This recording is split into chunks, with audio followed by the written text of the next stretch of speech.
राजाचा घात झाला होता. संभाजी राजा मुक्कामाला होत. रात्रीचा प्रहर होता आणि अचानक जाग आली. आमच्या मालोजी बाबाने बघितलं, संताजीला आवाज दिला, ए ए संताजी. शब्द ऐकला आणि संताजी धावत आलं. का हो मालोजी बाबा, का आवाज देताय? अरे संताजी डोळ्यासमोर बघ ना, येताना हिरवी झेंडे दिसतात. संताजी येताना तलवारीचा खणखणाचा आवाज येतोय. अरे संताजी घात झालाय संताजी. शब्द ऐकला संताजीनं बघत राहिलं. मालोजी बाबा झालंय काय? संताजी आपण वेड्यात अडकलो. अरे आपलं शंभूराचं वेड्यात अडकलो. शंभूराचं कुठे? संताजी बाबा शंभूराचं सरदेसाईच्या वाड्यात. शब्द ऐकला आणि संताजी आणि आमचं बाबा मालोजी बाबा धावत आलं. सरदेसाईच्या वाड्याच्या बाहेर उभं राहिलं. तसं डोळ्यात समोर दिसलं कवी कलश. मालोजी बाबा या वक्ताला, होय कवी घात झालाय कवी. शंभूराचं कुठे? मालोजी बाबा राजा झोपल्या. शब्द ऐकला, उठवा की राजांना, घात झालाय. अहो मुक्रम आलाय. शब्द ऐकला, कवी कलशाला तलवारीवर हात ठेवला. संभाजी राजाच्या जवळ धावलो. झोपलेल्या संभाजी राजाच्या पायाला हात लावला. हात लावल्याच्या नंतर डोळे उघडले छाव्यानं. बघितलं कोण? कवी.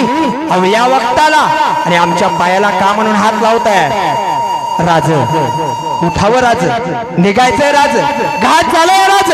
शब्द ऐकला, घात आमचा, होय राज उठा, राज निघावं लागेल. कवी कशानं पुन्हा पायाला हात लावलाय. तसंच संभाजी राजे म्हणाले, कवी आमच्या पायाला हात लावू नका. हे पाय जोपर्यंत आलमगीराचा भर मस्तका वेगळं करत नाहीत तोपर्यंत हे पाय थकत नाहीत. कवी थकत नाहीत. शब्द ऐकला, राज घात झाला. तसाच संभाजी राजा कळाला, कोणी खूप असला आमच्या पाठीत खंजीर. कवी कलश स्तब्ध झालं. राजा नाव सांगू शकत नाही. राजा कवी नाव सांगा, कुणी खूप असला पाठीत खंजीर. शब्द पुन्हा ऐकला. राजा गणोजी शेलकर. शब्द ऐकला, तलवारीवर हात दिला आणि डोळ्यातून पाणी आलं. जगदंबेचं स्मरण केले.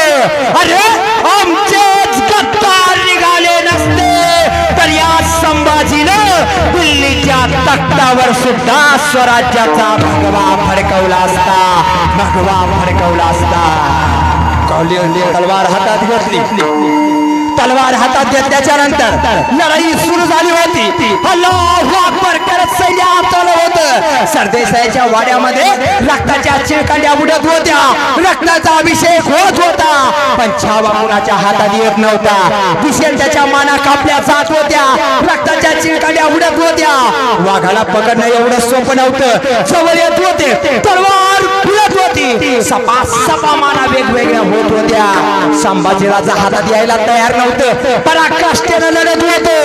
हा वाघ पकडणं सोपं नाही. पण आपल्यातल्या गद्दाराने सांगितलं, मुकरबजी एक काम करा, जोपर्यंत संभाजी राजाचे हात मोकळे आहेत तोपर्यंत या वाघाला पकडणं सोपं नाही. आणि दुर्दैव आमच्या छाव्याचं, आपल्या गद्दाराने पाठीत खंजीर खोसला. साखरदंड फेकले.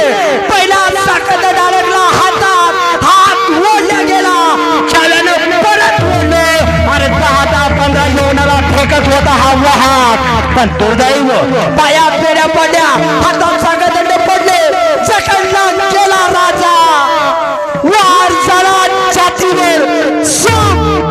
तलवारीच्या पात्यानं रक्ताची धार बाहेर आली. वार झाला पाठीवर, पोटावर, पायावर, हातावर, दंडावर वार होत राहिले.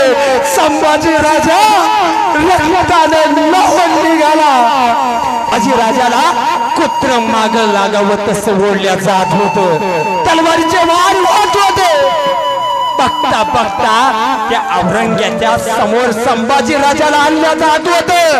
हुजूर, बड़ी खुशी की खबर है, संभा गिरफ्तार हुआ है. शब्द ऐकला. आलमगीर खुश झाला आणि स्वतःची पगडी डोक्यावर घातली आणि संभाजी राजाच्या समोर येऊन उभा राहिला. संभाजी राजाला म्हणाला, शंभू, ये सचमुच शंभू है. बघत राहिला आणि डोळे बघितले आणि कळालं 9 वर्षाचा होता तेव्हा आम्ही याचे डोळे बघितले होते. आजही तीच ताकद याच्या डोळ्यात आहे. संभाजी राजाला म्हणाला, एक बार कहे दो कौन हो तुम? औरंगजेब, शिवाजी महाराज को क्या कहते हैं पता है? अरे शिवाजी महाराज को शेर कहते हैं और उनके बच्चे को छावा कहते हैं. बघ आमच्या डोळ्यात डोळे घालून संभाजी राजाचे डोळे त्याला चाळत होते.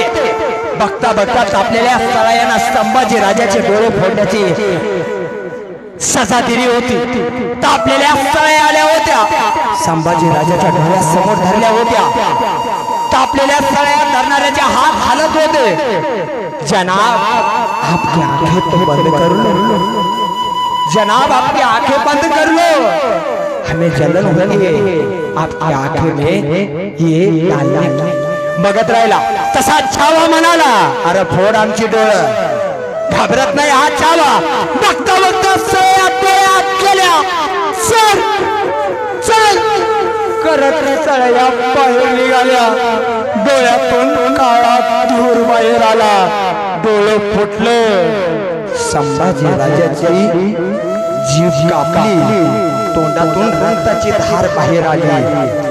बोट तोडत असताना एक एक बोट तोडावं, पण हे बोट तोडत असताना सजा देत असताना या छाव्याचं एक बोट तोडल्याच्या नंतर 2 तासाला दुसरं बोट तोडल्या जायचं का? कारण या छाव्याचा या बोटाच्या वेदना जोपर्यंत शांत होत नाही तोपर्यंत दुसरं बोट तोडल्या जात नव्हतं. औरंगजेब म्हणत होता, कहे दो आओ हमारे धर्म में इस्लाम कबूल कर लो.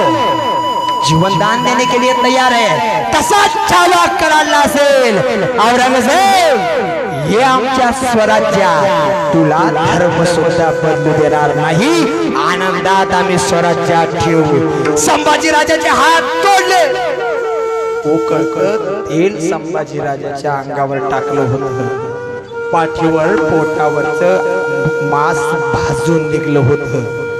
वेदना होत होत्या.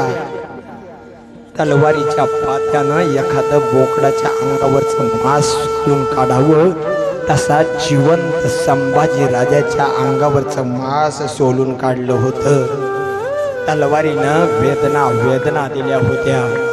अखेर छाव्याचं मस्तक छाटलं. औरंगजेबाला आनंद झाला, पण त्याला मराठ्याचा छत्रपती संपवता नाही आला. संभाजी राजा स्वर्गात गेले असतील. बापानं संभाजी राजाला पाहिला असेल आणि तो बाप कडकडून मिठी मारून म्हणाला असेल, शंभू का लढलात एवढं? कशासाठी एवढं सहन केलं? तेव्हा आपला छावा म्हणाला असेल, आबा कळू द्या त्या आलमगीर औरंगजेबाला, त्याने फक्त एक संभाजी राजा मारलाय, पण या संभाजीच्या मांसाच्या तुकड्यातून हजारो संभाजी जन्माला येतील. ते तुला इथेच गाडतील. संपला. बार काही नाही का?